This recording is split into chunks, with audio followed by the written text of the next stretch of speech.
ดยเบิ่งอีแม่เบิ่งตลอดนะโดย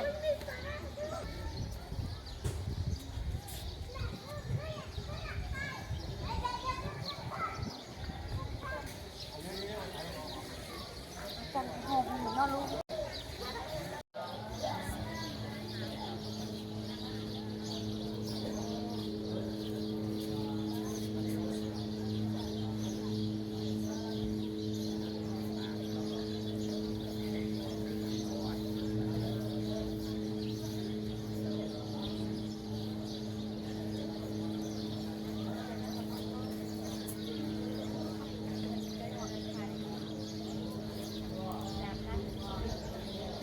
ตาที่บริษัท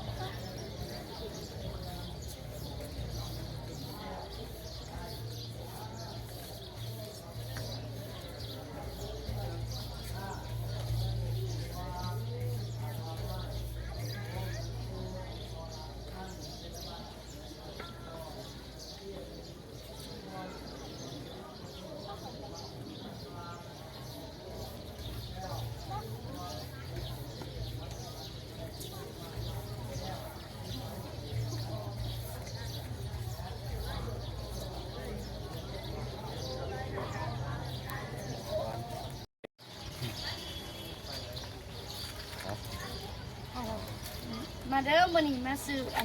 มาซื้อเอียนปล่อยเนาะสิไปปล่อยเอียน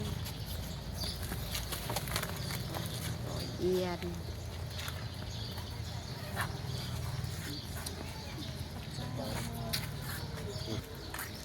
ไปปล่อยเอียน ปล่อยกระป๋าปะ งานใครอย่างนี้หน่อยสบายดีมื้อนี้จะมาปล่อยเอียนเนาะปล่อยเอียนอยากไปปะปล่อย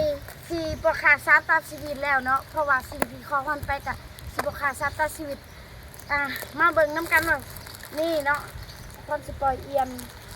ปล่อยทุกอย่างปล่อยหดผัวเนาะมาขึ้นลงไปถ่ายดีลุงลงมาถ่ายพร้อมปล่อยมาพร้อมสิปล่อยเนาะใส่เด้อขอให้เจ้าไปขอให้เจ้าไปพัก